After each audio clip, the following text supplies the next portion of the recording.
Assalamualaikum warahmatullahi wabarakatuh. Allahumma sholli ala Sayyidina Muhammad wa ala ali Sayyidina Muhammad.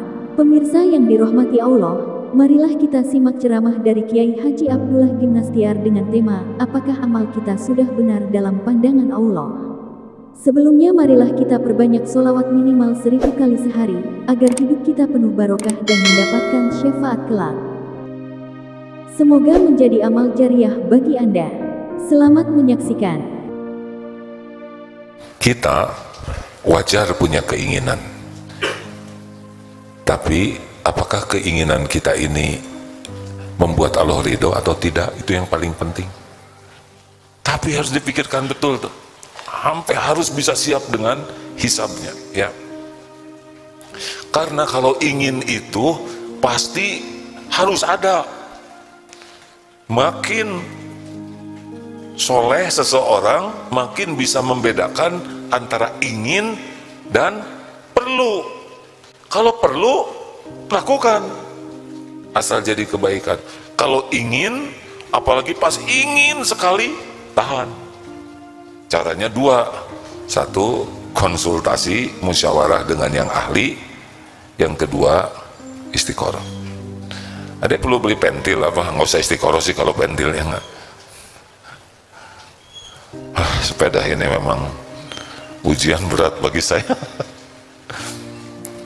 Apalagi kalau dengar teman-teman sehat bersepeda. Kemarin telepon Pak, ini betapa kalau ingin tuh selalu ada jalannya untuk telepon bapak-bapak usia 81 tahun pesepeda. Apa ini Ustadz ya yang suka saya lihat di TV. Suaranya seger. Mbah, katanya jangan panggil Mbah, Bapak aja. Tidak mau dipanggil Mbah. Di mana? Saya di Surabaya sekarang. Katanya bersepeda terus, usia berapa? 81. Alhamdulillah. Pertama pertanyaan, ada penyakit-penyakit yang nggak ada tuh, nggak ada. Kolesterol aman, samburat aman, gula aman. Pengen tadinya nanya, suka diperiksa tidak darahnya? Karena banyak yang aman tuh karena nggak diperiksa, ya. Tapi nggak tega, nggak enak, banyak tanya, gimana caranya begini? Ya saya suka bersepeda tiap hari, ya paling tidak 5 kali sehari. Sehari kira-kira berapa? Ya antara 50 sampai 100 kilo. Blek hadirin. Saya dengan sepeda tuh udah senang sekali, sehat katanya. Bicara banyak, waduh. Jadi pengen sepedanya jenis apa? Oh saya pakai road bike. Sudah tua kan membungkuk itu, ya saya tinggikan sedikit karena sudah tua. Sehat loh, ayo mau saya latih. Untuk pemula minimal 900 kilo sebulan. 30 kilo sehari. Dengar begitu ngebul itu hadirin. Tidak ada salahnya kita ingin sehat. Kalau niat dengan sehat, tahajud jadi bagus, sehat tidak nyusahkan orang lain, ya sehat. Kan kalau kita sakit, setidaknya selain kita repot, yang di rumah juga ikut ke bawah, terbebani oleh kita. Bukan hanya fisiknya, hatinya, finansialnya, benar? Kantor tidak bisa kerja, kerjaan kita kantor bisa terbengkalai, memang dipas-paskan, ya. Tapi memang begitu, kalau sehat tuh, niat sehat untuk tidak menyusahkan orang, untuk nambah manfaat, terutama untuk mengabdi ke Allah. Pertanyaannya, haruskah pakai sepeda yang paling mahal? Sedangkan kita baru belajar, ya. Nah itu mungkin dibedakan. Tapi tidak ada salahnya hadirin, kalau toh memang itu yang paling pas, sesuai kemampuan, sesuai keperluan, bukan sesuai keinginan. Ingin mah nggak lama, baru juga ingin ini, besok lusa udah ingin yang lain. Makanya disebutkan orang yang paling beruntung, Rasulullah Shallallahu Alaihi Wasallam bersabda di dalam sebuah hadis riwayat Imam Muslim Sahih, qad aflaha man aslama wa ruziqa kafafan wa qanna'ahu Allahu bima ata. Sungguh beruntung orang yang diberi hidayah Islam, man aslama, diberi rizki yang cukup, ternyata bukan banyak, cukup. Jadi tiap perlu cukup. Jadi ingat ya, waruziko kafafan, waruzima atah, dan memiliki Allah anugerahkan sifat qanaah, puas, ridho dengan apa yang Allah berikan kepadanya.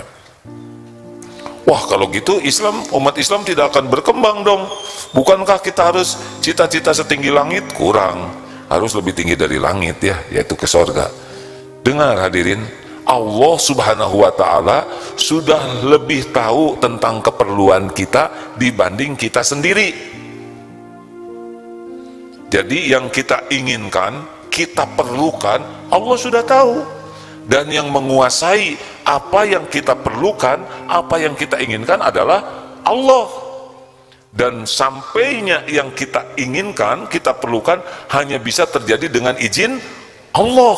Dan yang paling tahu, yang paling maslahat untuk dunia akhirat juga hanya Allah. Wa asa an takrahu syai'a wa huwa khairul lakum.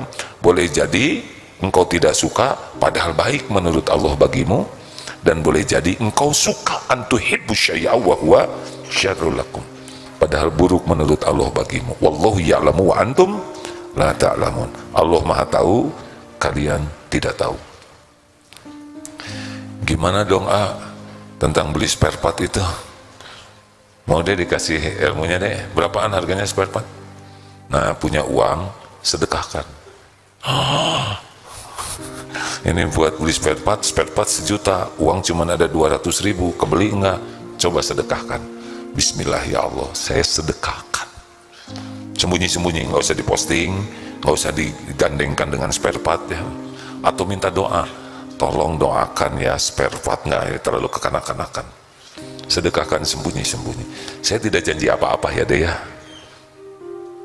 Tapi kalau ikhlas, nanti jangan hanya spare partnya, sepedanya diganti oleh Allah. Ini nanya gini aja sudah ada kretek di hati saya, ingin ngasih spare part hadirin. Emang saya nanya juga begitu strategi tidak boleh sudon. Nah, begitulah, Allah sudah tahu, Allah subhanahu wa ta'ala sudah tahu ya, dan menggenggam apa yang kita perlukan.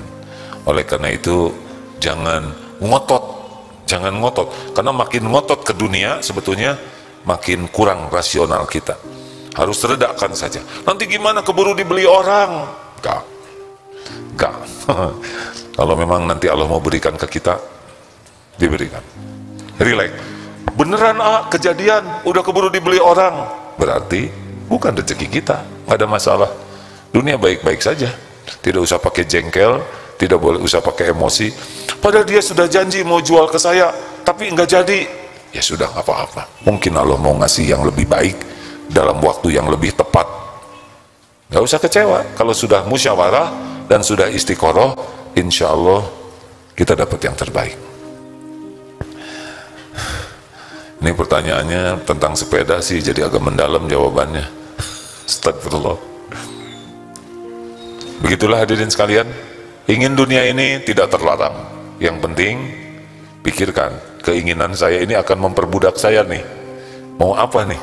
Saya akan kehilangan banyak waktu memikirkan keinginan ini, tenaga, pikiran, perasaan. Kita akan mengerahkan ke sana. Makin ingin, makin fokus nanti.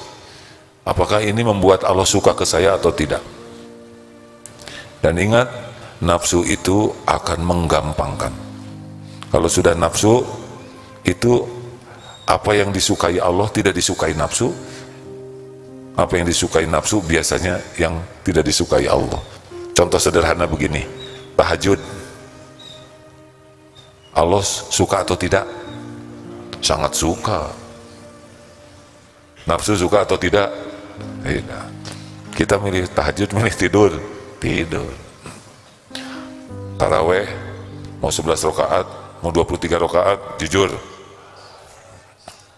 Imamnya kira-kira yang panjang ayatnya atau yang ringkas-ringkas? Nah begitulah. Sedekah, kalau ada 120.000, jujur, yang 100 atau yang 20? 125 ternyata 3 lembar. Yang mana? 5. Ya Allah, keselip ini 127. 2.000. Ternyata 2.000-annya itu ada 2 lembar. Yang satu masih bagus, ngejepret, yang satu udah lepet dan agak robek ujungnya. Yang mana yang diberikan? Yang lepet. Begitulah hadirin, nafsu. Jadi kita harus bagaimana? Lawan. Kalau mau tidur, aduh males bangun, bangun. Nggak mau ngeluarin uang, keluarkan. Pas tahajud bacaannya mau yang pendek, keluarkan yang panjang, ya. Lawan saja terus. Nanti insya Allah akan tunduk nafsu itu.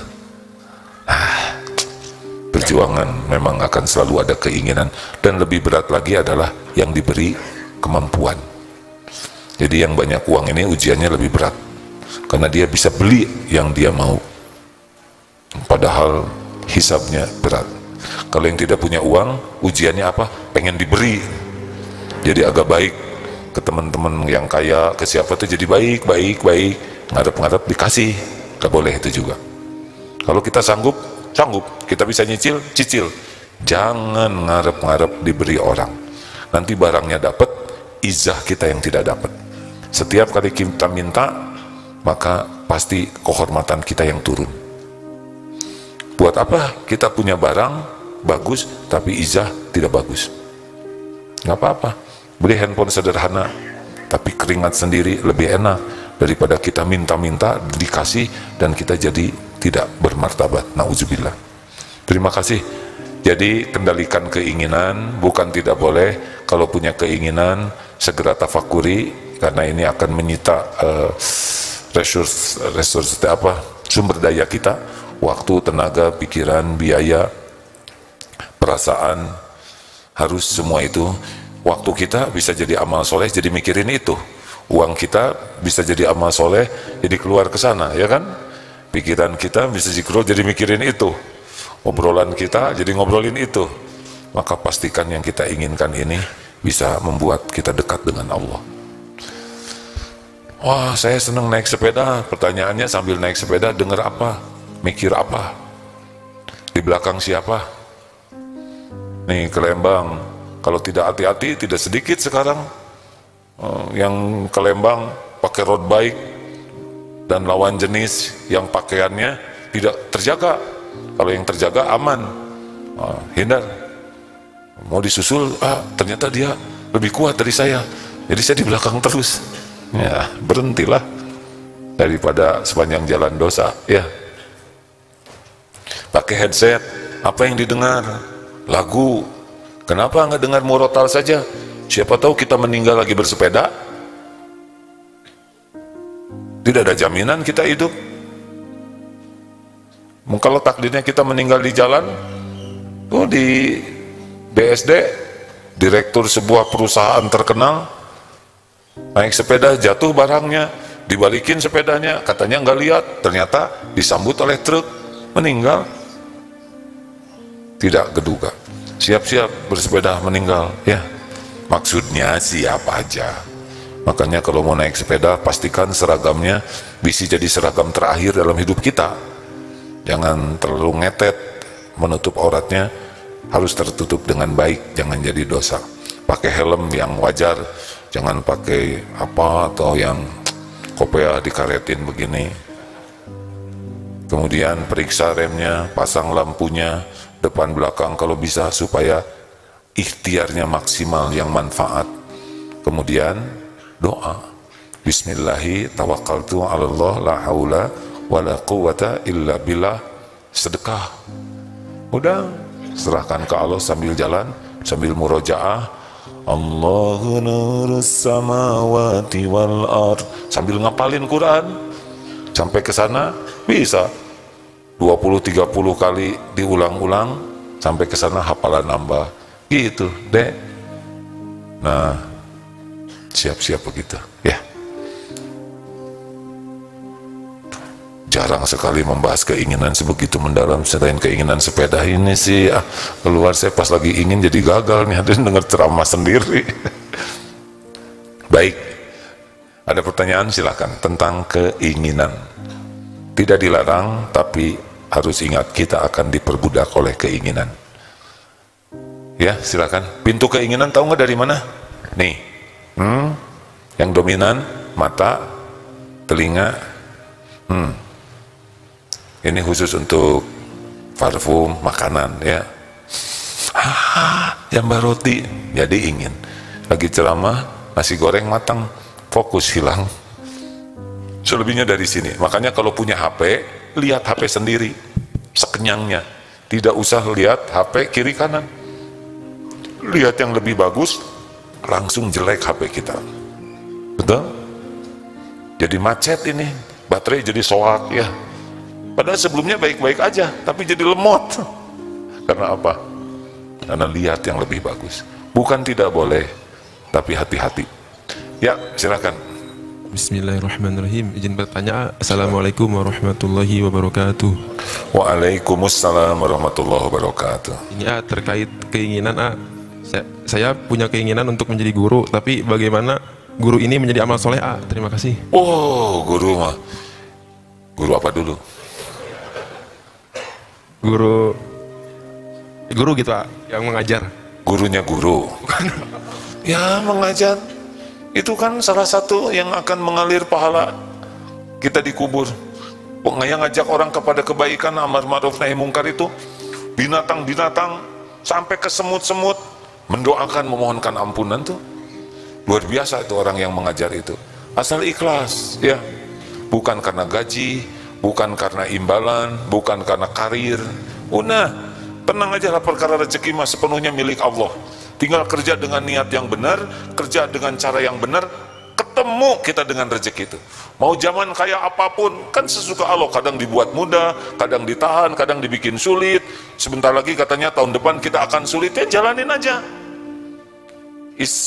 Palestina, jalur Gaza itu diblokade, di sini dibenteng, ke sana dihancurin, betul-betul sebuah penjara besar. Tapi kata Bang Onim, gak terdengar tuh yang meninggal kelaparan.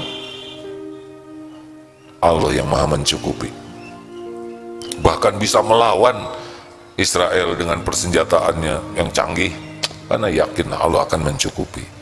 Silakan deh luruskan supaya jadi amal jariah, ngasih ilmu yang manfaat ya. Ngajar itu tidak harus bicara, ngajar itu memberi contoh juga ngajar, diam juga ngajar, ngajarin diam ya. Kemudian usahakan sama perkataan, sikap dan hati itu. Tidak usah canggih-canggih. Begini murid-murid sekalian, kita nggak usah gitu-gitu amat, capek ya. Karena kata-kata itu tidak perlu canggih, yang perlu itu benar-benar keluar dari hati yang penuh. Dua kunci hati itu, ikhlas dan penuh kasih sayang, itu kuncinya.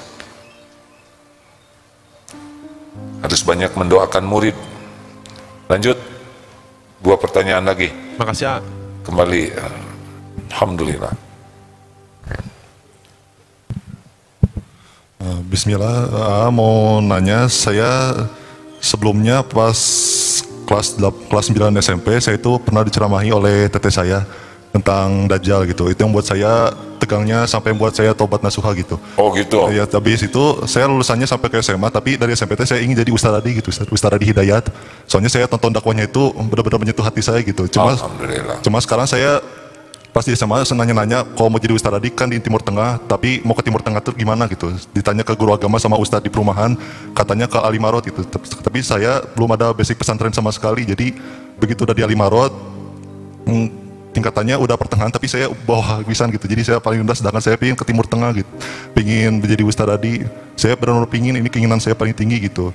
Namun saya bingung, takutnya kalau misalkan saya nggak ke Timur Tengah, nanti sayanya kenapa-napa gitu. Apa saya buang keinginan saya atau gimana Ustadz? Jadi kalau mau naik tangga, tangganya banyak, mulai dari tangga terbawah dulu ya.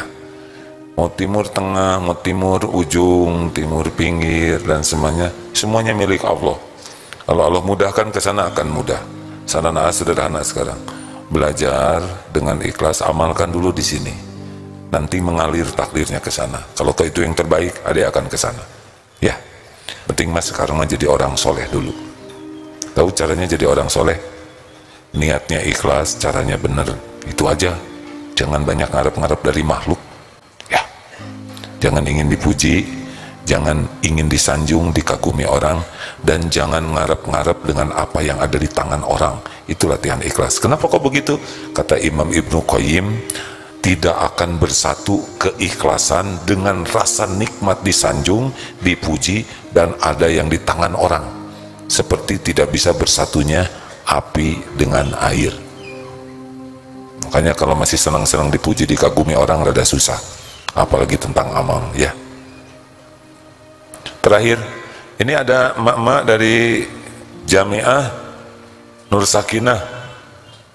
Ada Brebes, mana Brebes?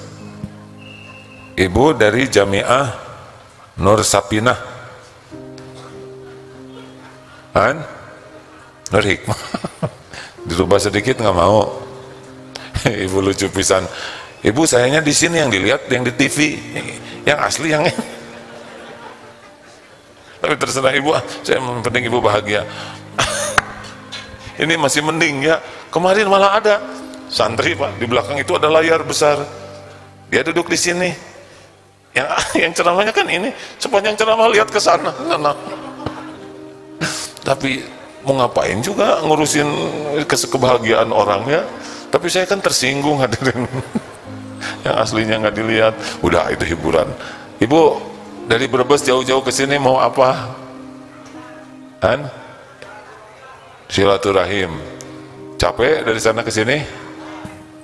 Satu capek, satu enggak nih. Capek itu bagus, Bu. Rasulullah SAW bersabda, tidaklah seorang muslim ditimpa yang pertama min nasobin. Nasobin itu capek, lelah, letih.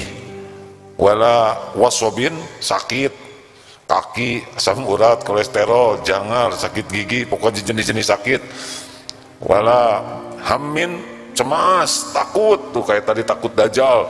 Atau wala husnin, sedih, atau diganggu, atau susah, atau tertusuk duri sekalipun, hatta syaukati yushakuha, sampai tertusuk duri sekalipun, illa kafarallahu biha min khotayahu, kecuali Allah menghapuskan dosa-dosanya. Jadi capek itu menggugurkan dosa ya Bu ya, asal tidak diposting ya. Capek banget ini dari Brebes ke Bandung. Yang pergi siapa? Yang daftar siapa? Pertanyaannya apa Bu? Ada yang mau ditanyakan? Satu terakhir ya, maaf.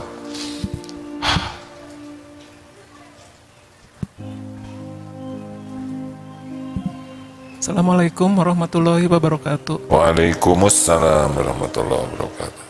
Terima kasih atas kesempatannya. Pertanyaannya?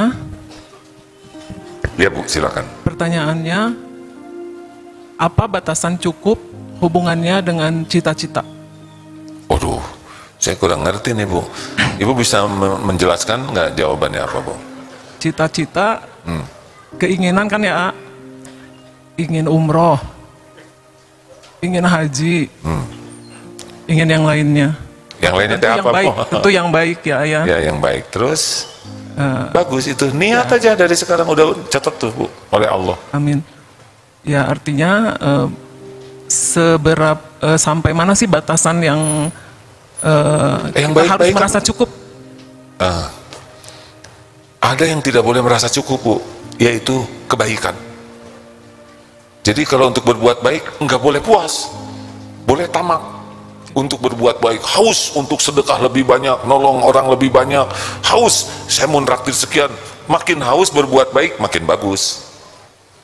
Yang cukup itu adalah tentang kebutuhan duniawi ya. Kalau untuk bekal akhirat, harus tidak boleh, saya mah cukup salat 2 rakaat subuh ya. Kenapa ini nggak sholat rawatib? Saya sih sudah qanaah, puas. Ibu kok sedekahnya cuma 2.000, saya ini puas. Salah, harus nggak boleh puas untuk amal soleh itu ya. Tahajud kok cuma 2 rakaat, saya mah secukupnya aja sudah puas, nggak boleh. Begitu Bu. Baik. Inginkan yang terbaik, niatnya aja udah jadi pahala Bu. Nggak kejadian, Ibu tetap dapat pahala.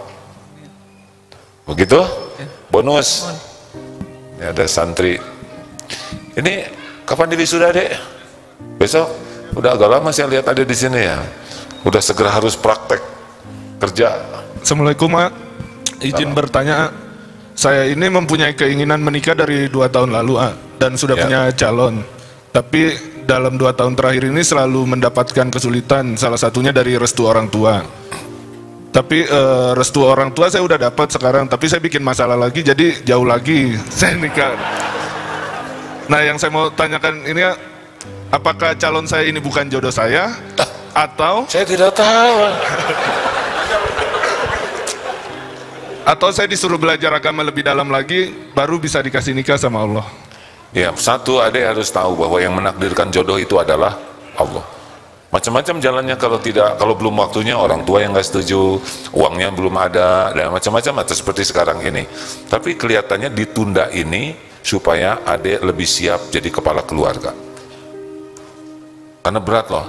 Kalau perkara nikah mah gampang, terima saya nikah, cuman segitu ya nggak. Tapi sesudah itu akan hidup dengan orang lain, jenis beda, latar belakang beda, pendidikan beda, sangat tidak mudah itu, tidak seideal sebelum menikah. Kalau sebelum menikah kan semuanya serba begitulah. Karena ada deh yang sesudah nikah marah-marah istrinya tuh. Kenapa sih kamu marah-marah terus? Tahu kamu begini, gak punya apa-apa, saya gak mau nikah sama kamu.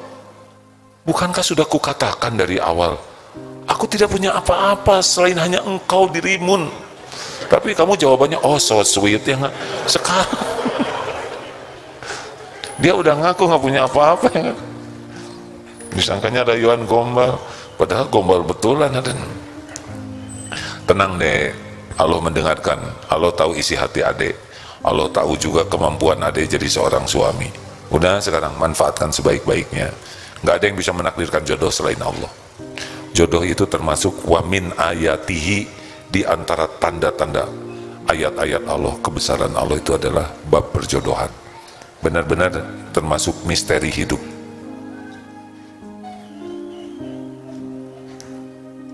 Ini salah satu anak di sini, pesantren ini santri banyak, tapi jodohnya di Jerman, beng ke sana ya, begitulah misteri. Langsung mikir sama, di mana ya jodoh saya? Saya nggak tahu. Hadirin pakai nanya ke saya, apalagi kata ini cocok nggak? Nggak tahu, saya nggak. Istiqoroh ya. Istiqorohnya zero, siap iya siap tidak. Jadi istiqoroh itu tidak harus dua pilihannya. Ya Allah, yang mana nih, yang ini atau yang ini? Padahal dua-duanya bukan jodoh dia, lebih repot lagi. Satu juga istiqoroh, apakah ini yang terbaik menurutmu? Dan kalau tidak, bukan berarti dia jelek ya, tidak cocok. Mungkin buat beliau juga ada yang lebih baik daripada kita ya.